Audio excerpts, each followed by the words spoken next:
నమస్కారం, union media news కి స్వాగతం. హెడ్లైన్ చూద్దాం.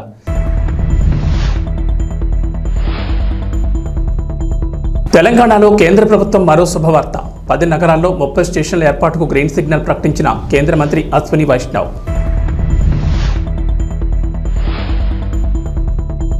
అక్రమ నిర్మాణాలను కూల్చివేస్తోన్న హైడ్రా అధికారులు. మర్రి, మారుతి విద్యా సంస్థలకు నోటీసులు జారీ.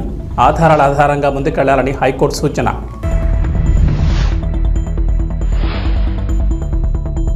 తెలుగుదేశం పార్టీలో చేరే నేతలకు షాక్. చంద్రబాబు సంచలన నిర్ణయం.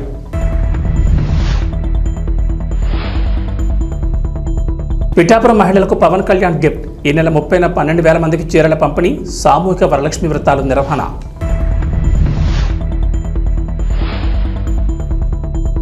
ఆంధ్రప్రదేశ్కు వాతావరణ శాఖ హెచ్చరిక. రాష్ట్రంపై అల్పపీడనం ప్రభావం. భారీ నుంచి అతి భారీ వర్షాలకు ఛాన్స్. తెలంగాణకు నరేంద్ర మోడీ సర్కార్ మరో శుభవార్త వినిపించారు. నరేంద్ర మోడీ అధ్యక్షతన జరిపిన మంత్రివర్గ సమావేశంలో కీలక నిర్ణయాలు తీసుకున్నారు. అందులో తెలంగాణకు national industrial corridor development programme కింద జహీరాబాద్లో ఇండస్ట్రియల్ స్మార్ట్ సిటీని కేటాయించగా మరో గుడ్ న్యూస్ కూడా వినిపించింది. దేశంలో కొత్త FM రేడియో స్టేషన్ల ఏర్పాటుకు కేంద్ర మంత్రివర్గం ఆమోదం తెలిపింది. ఈ మేరకు దేశంలోని 234 నగరాల్లో మొత్తంగా 730 ప్రైవేట్ FM స్టేషన్ల ఏర్పాటు కోసం త్వరలోనే ఈ వేలం నిర్వహిస్తామని కేంద్ర సమాచార ప్రసార రైల్వే శాఖ మంత్రి అశ్విని వైష్ణవ్ తెలిపారు. కేబినెట్ సమావేశంలో తీసుకున్న నిర్ణయాలను మీడియాకు మంత్రి అశ్విని వైష్ణవ్ తెలిపారు. మాతృభాషలో స్థానిక కంటెంట్ను పెంచడంతో పాటు కొత్త ఉపాధి అవకాశాలను సృష్టించడంలో భాగంగా టైర్ 2, టైర్ 3 నగరాలకు FM రేడియోను తీసుకెళ్తామని వెల్లడించారు. స్థానికంగా ఉన్న ప్రతిభను దృష్టిలో ఉంచుకుని ఈ ప్రాజెక్టును రూపొందిస్తామని మంత్రి వెల్లడించారు. ఇందులో భాగంగానే తెలంగాణలోని 10 నగరాల్లో 30 FM స్టేషన్ల కోసం ఈ వేలం నిర్వహించేందుకు కేంద్ర మంత్రివర్గం ఆమోదం తెలిపింది. చెరువులు, FTL, బఫర్ జోన్ ప్రాంతాల్లో అక్రమాలపై హైడ్రా ఉక్కుపదం మోపుతోంది. హైడ్రా పేరు వింటేనే అక్రమార్కుల గుండెల్లో రైళ్లు పరిగెడుతున్నాయి. ఈ క్రమంలో పలువురు తమ భవనాలను ఎక్కడ కూల్చివేస్తారోననే భయంతో కోర్టులను ఆశ్రయిస్తున్నారు. తాజాగా బీఆర్ఎస్ ఎమ్మెల్యే మర్రి రాజశేఖర రెడ్డికి చెందిన మర్రి ఎడ్యుకేషనల్ సొసైటీ, మారుతి ఎడ్యుకేషనల్ సొసైటీల కోర్టులో పిటిషన్లు దాఖలు చేశాయి. ఈ పిటిషన్ బుధవారం విచారణ చేపట్టిన తెలంగాణ ఉన్నత న్యాయస్థానం మర్రి, మారుతి ఎడ్యుకేషనల్ సొసైటీల భవనాల కూల్చివేత వ్యవహారంలో నిబంధనల ప్రకారమే ముందుకెళ్లాలని హైడ్రా రెవెన్యూ అధికారులకు ఆదేశాలు జారీ చేసింది. ఈ విద్యా సంస్థల భవనాలను అక్రమ నిర్మాణాలుగా పేర్కొంటూ MRO ఇచ్చిన నోటీసులనే షోకాజ్ నోటీసులుగా పరిగణించి వాటికి సంబంధించిన ఆధారాలను సమర్పించాలని పిటిషనర్లను ఆదేశించింది. మేడ్చల్, మల్కాజ్గిరి జిల్లా దొండిగల్ మండలంలోని చిన్నదామెర చెరువులో మర్రి, మారుతి విద్యా సంస్థలకు చెందిన భవనాలను చెరువులను ఆక్రమించి నిర్మించారని, వాటిని తొలగించాలంటూ తహసీల్దార్ ఆగస్టు 22న నోటీసులు జారీ చేశారు. ఈ నోటీసులను సవాల్ చేస్తూ 2 విద్యా సంస్థలు వేర్వేరుగా పిటిషన్లు వేశాయి. తెలుగుదేశం పార్టీలో చేరేవారికి ఆ పార్టీ అధినేత నారా చంద్రబాబు నాయుడు షాక్ ఇచ్చారు. ఏపీలో పార్టీ అధికారంలోకి వచ్చినప్పటి నుంచి ఇతర పార్టీల నుంచి భారీగా వలసలు కొనసాగుతున్నాయి. మరీ ముఖ్యంగా వైఎస్ఆర్సీపీ నుంచి భారీగా నేతలు, ఎమ్మెల్యేలు, ఎంపీలు, ఎమ్మెల్సీలు సైకిల్ ఎక్కుతున్నారు. భవిష్యత్తులో మరికొందరు నేతలు కూడా వచ్చే అవకాశాలున్నాయనే వార్తలు జోరుగా సాగుతున్నాయి. ఈ క్రమంలోనే చంద్రబాబు సంచలన నిర్ణయం తీసుకున్నారు. పార్టీలోకి వచ్చేవారు ఎవరైనా సరే తమ పదవులకు రాజీనామా చేసిన తర్వాతే పసుపు కండువా కప్పుకోవాలని షరతు విధించారు. తెలుగుదేశం పార్టీలో చేరికలపై చంద్రబాబు కీలక వ్యాఖ్యలు చేశారు. టీడీపీలో చేరేందుకు ఎవరు సిద్ధమైనా రాజీనామా చేసిన తర్వాతే రావాలని కొత్త షరతు పెట్టారు. వ్యక్తిత్వం ఆధారంగానే పార్టీలో చేరికలుంటాయని చంద్రబాబు తేల్చి చెప్పారు. రాజకీయాల్లో ఎంతటి వారైనా విలువలు పాటించాలని ఈ సందర్భంగా తెలుగుదేశం పార్టీ అధినేత సూచించారు. పిఠాపురం నియోజకవర్గం ఆడపడుచులకు deputy CM Pawan Kalyan special gift ఇవ్వనున్నారు. పిఠాపురంలోని ప్రముఖ పుణ్యక్షేత్రం పాతగాయలో ఈ నెల 30వ తేదీన సామూహిక వరలక్ష్మి వ్రతాలకు పవన్ కళ్యాణ్ సొంత డబ్బుతో 12,000 మందికి చీరలు, వ్రత పూజ సామగ్రి పంపిణీ చేయాలని నిర్ణయం తీసుకున్నారు. ఈ మేరకు ఆ ఏర్పాట్లను పర్యవేక్షిస్తున్న ఎమ్మెల్సీ పిడుగు హరిప్రసాద్ పర్యవేక్షించారు. ప్రతి ఏటా శ్రావణ మాసం చివరి శుక్రవారం రోజు పిఠాపురంలోని ప్రముఖ పుణ్యక్షేత్రం పురుహూతిక ఆలయంలో సామూహికంగా వరలక్ష్మి వ్రతాలు నిర్వహిస్తారు. ఈ ఏడాది కూడా ఆగస్టు 30న సామూహిక వరలక్ష్మి వ్రతాలకు ఏర్పాట్లు చేశారు ఆలయ అధికారులు. అయితే వ్రతం కోసం వచ్చే ఆడపడుచులకు డిప్యూటీ సీఎం తన సొంత ఖర్చులతో చీరలు పంపిణీ చేయనున్నారు. కుక్కుటేశ్వర ఆలయంలో అమ్మవారికి ఏదైతే సాంప్రదాయబద్ధంగా వస్తుందో ఏటా ఆ పరంపరను ఆయన కూడా కొనసాగించాలని నిర్ణయించుకొని ఆల్రెడీ శారీస్ పంపించారు. దగ్గర 12,000 శారీస్ రేపు పంపిణీ చేయబోతున్నాం. దేవాలయంలో ఏటా ఎంతమందికి పసుపు కుంకుమలు ఇస్తారో అంతమందికి ఇస్తాం. ఈసారి కూడా మిగిలినవి మన నాయకులు వీళ్ళందరూ అదే ఇద్దరు రోజున పంపిణీ చేస్తారు. ఇక్కడ నియోజకవర్గం మొత్తం ఈ పంపిణీ జరుగుతుందా సార్? ఆలయం దగ్గరే ముఖ్యంగా పంపిణీ జరుగుతుంది. ఎగువన మహారాష్ట్ర, కర్ణాటకలోని కృష్ణానది పరివాహక ప్రాంతాల్లో భారీ వర్షాలతో ఆల్మట్టి, నారాయణపూర్, చూరాల మీదుగా శ్రీశైలం జలాశయానికి భారీగా వరదొస్తోంది. దీంతో శ్రీశైలం గేట్లెత్తి స్పిల్వే ద్వారా 2.27 లక్షల క్యూసెక్కుల నీటిని విడుదల చేస్తున్నారు. ఎగువ నుంచి 3.11 లక్షల క్యూసెక్కులు రావడంతో కుడి ఎడమ కేంద్రాల్లో విద్యుత్ ఉత్పత్తి కొనసాగుతోంది. విద్యుత్ ఉత్పత్తి ద్వారా 68,807 క్యూసెక్కులు విడుదలవుతోంది. దాదాపు 3 లక్షల క్యూసెక్కుల ప్రవాహం నాగార్జున సాగర్ ప్రాజెక్టుకు చేరుతోంది. ఈ నేపథ్యంలో అధికారులు 22 గేట్లను ఎత్తి దిగువకు నీటిని విడుదల చేశారు. బుధవారం రాత్రి శ్రీశైలం నుంచి 2,27,368 క్యూసెక్కుల వరద నీరు రావడంతో ఎన్ఎస్పీ అధికారులు 22 గేట్లను 5 అడుగుల మేరకెత్తి 1,78,200 క్యూసెక్కుల నీటిని దిగువకు వదిలారు. కుడి కాలువ ద్వారా 9,500 క్యూసెక్కులు, ఎడమ కాలువ ద్వారా 8,280, ప్రధాన విద్యుత్ కేంద్రం ద్వారా 28,988, ఎస్ఎల్బీసీ ద్వారా 1,800, వరద కాలువ ద్వారా 600 క్యూసెక్కులు కలిపి మొత్తం 2,27,368 క్యూసెక్కుల నీటిని విడుదల చేశారు. ఆంధ్రప్రదేశ్ కేబినెట్ భేటీలో పలు కీలక అంశాలపై చర్చ జరిగింది. పలు తీర్మానాలపై చర్చించి ఆమోదం తెలిపారు. ఆ తర్వాత మంత్రులు చంద్రబాబు రాజకీయ జీవితం, పవన్ కళ్యాణ్ బర్త్డే అంశాన్ని ప్రస్తావించారు. సెప్టెంబర్ 1వ తేదీకి చంద్రబాబు తొలిసారి ముఖ్యమంత్రిగా ప్రమాణ స్వీకారం చేసి 30 ఏళ్లు అవుతుందని మంత్రి రామానాయుడు ప్రస్తావించారు. వెంటనే మంత్రులు చంద్రబాబుకు ముందస్తుగా శుభాకాంక్షలు తెలిపారు. చంద్రబాబు తొలిసారి ముఖ్యమంత్రి అయినప్పుడు ప్రవేశపెట్టిన శ్రమదానం, జన్మభూమి, ఆకస్మిక తనిఖీలు వంటి అంశాలపై చర్చ జరిగింది. ఆ తర్వాత సెప్టెంబర్ 2న డిప్యూటీ సీఎం పవన్ కళ్యాణ్ జన్మదినమని మంత్రి దుర్గేష్ గుర్తు చేశారు. పవన్ కు ముందస్తుగా మంత్రివర్గం శుభాకాంక్షలు తెలిపింది. వెంటనే స్పందించిన చంద్రబాబు పవన్ కళ్యాణ్ పుట్టినరోజు వేడుకలకు దూరంగా ఉంటారని, బహుశా ఆ రోజు ఆయన తనకు కూడా అందుబాటులో ఉండరేమోనని సరదాగా వ్యాఖ్యానించారు. అలాగే ఈ నెల 30 జరిగే వనమహోత్సవంలో మంత్రులంతా పాల్గొనాలని ముఖ్యమంత్రి సూచించారు. దుర్గం చెరువు ఎఫ్టీఎల్ పరిధిలోకి వస్తాయని Amar cooperative society, doctors colony, Kavuri హిల్స్లలో నివాసం ఉంటున్న వారికి నోటీసులు జారీ చేసింది హైడ్రా. చెరువుకి చుట్టూ ప్రముఖుల నివాసాలు, ఎఫ్టీఎల్ జోన్లో నిర్మాణాలు ఉన్నట్లు గుర్తించింది. దాదాపు 80 నిర్మాణాలకు నోటీసులు జారీ చేసినట్లు తెలిపారు శేర్లింగంపల్లి తహసీల్దార్. 30 రోజుల్లోపు స్వచ్ఛందంగా కూల్చివేయాలని నోటీసులో పేర్కొన్నారు అధికారులు. ఎఫ్టీఎల్ జోన్లోని ముఖ్యమంత్రి రేవంత్ రెడ్డి సోదరుడు తిరుపతి రెడ్డి నివాసం, సీఎం సోదరుడు నివాసాన్ని సైతం నోటీసులు జారీ చేశారా లేదా అనే విషయంపై స్పష్టత ఇవ్వలేదు అధికారులు. Sector colony, doctors colony, Amar cooperative society, Kavuri హిల్స్లోని కొన్ని నివాసాలకు నోటీసులు జారీ చేశారు. మాదాపూర్లోని Amar society, Kavuri hills colony వాసులకు హైడ్రా నోటీసులు ఇవ్వడం కాలనీ వాసులు ఆందోళనకు గురవుతున్నారు.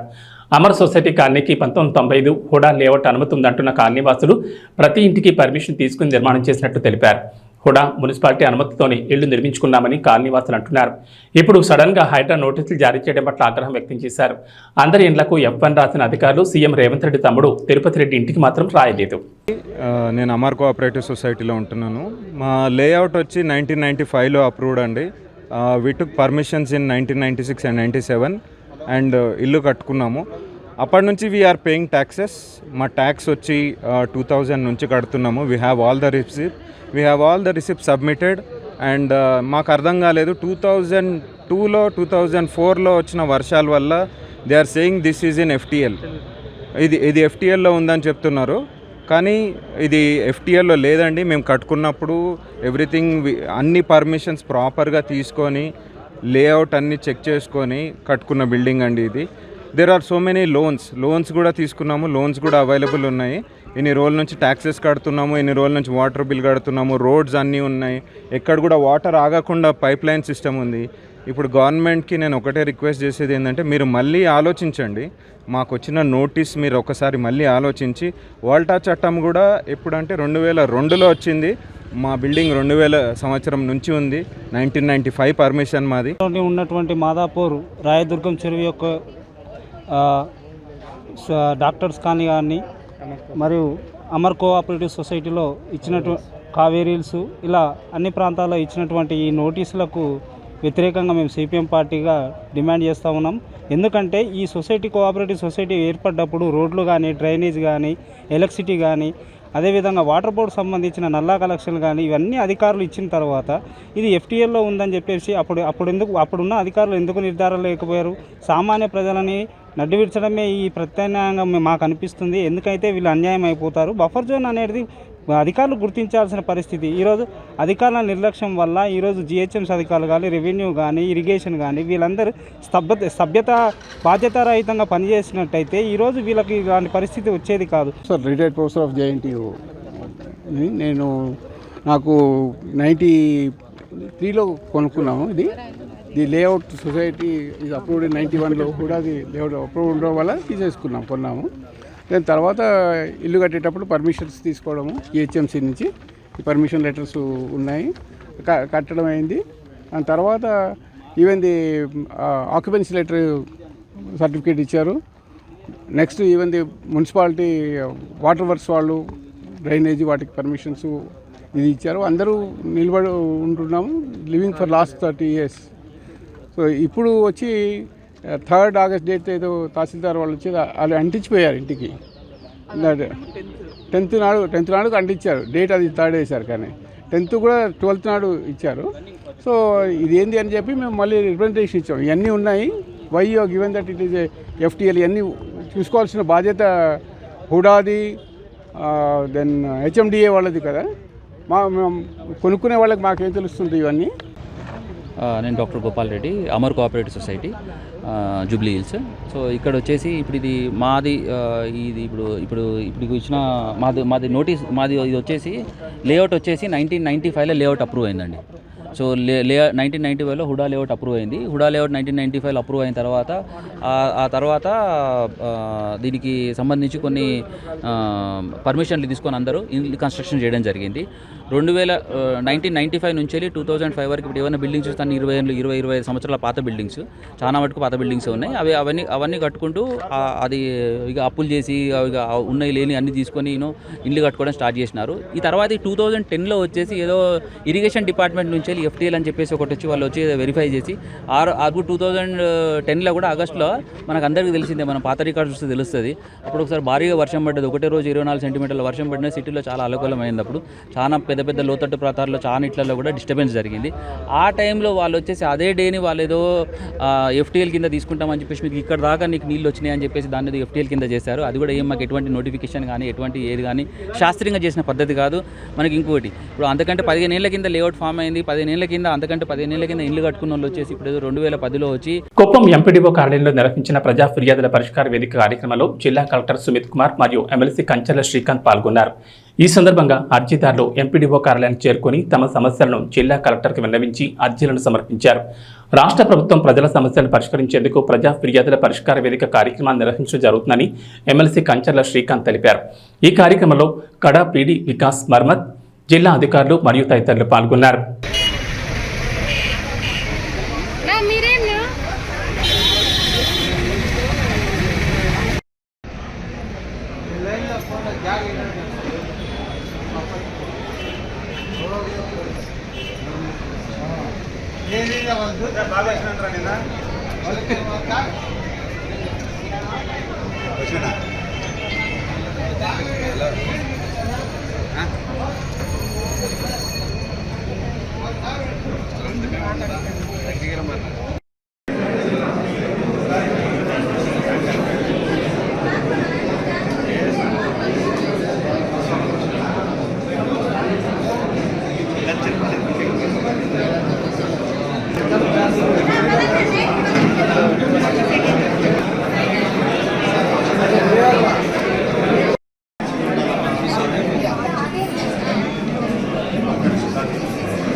మాట్లాడండి లైన్లో వచ్చేసి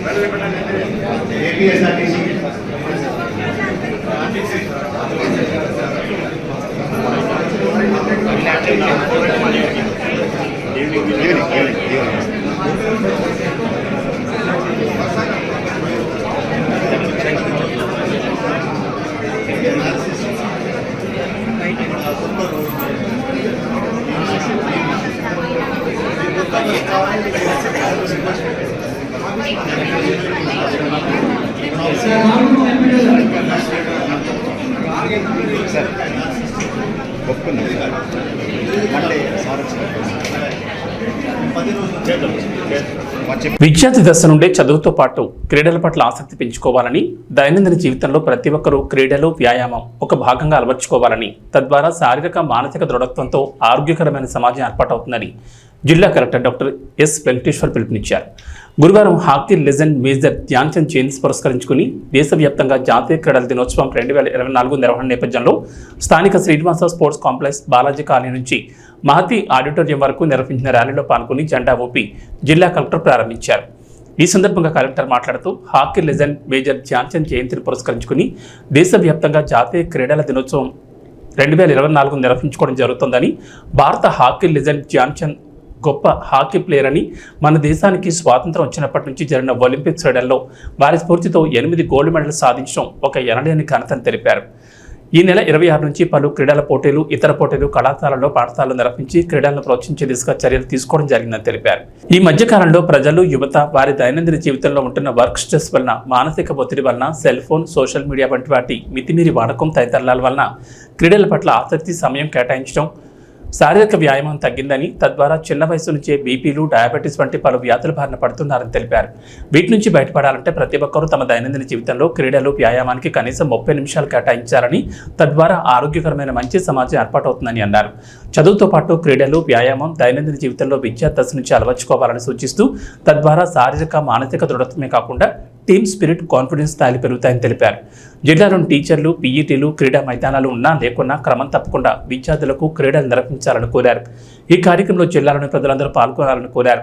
ఈ కార్యక్రమంలో జిల్లా క్రీడల అభివృద్ధి అధికారి సయ్యద్ సాహెబ్, జిల్లా విద్యాశాఖ అధికారి శేఖర్, జిల్లా ఒలింపిక్స్ అసోసియేషన్ అధ్యక్షులు Praveen, professor Shivashankar Reddy, director SVU Jayachandra, director SV veterinary university, జిల్లా మాస్టర్ అసోసియేషన్ ప్రెసిడెంట్ మరియు సెక్రటరీ, ఎన్సీసీ అధికారులు, వివిధ పాఠశాలల, కళాశాలల విద్యార్థులు, ఎన్సీసీ సీనియర్ సిటిజన్లు, పలువురు క్రీడాకారులు పాల్గొన్నారు.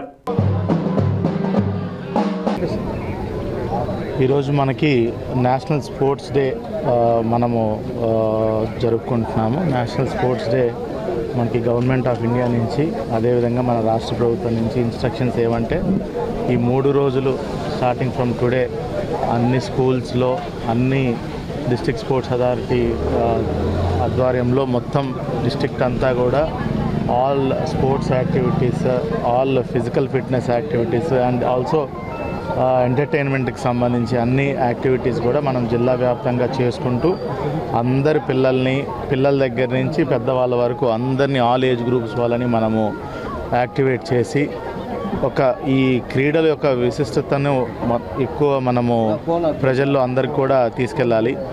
మనకి కాలక్రమేణా మారుతున్న పరిస్థితులు బట్టి జనాల్లో స్ట్రెస్ గురి ఎక్కువ అవుతున్నారు.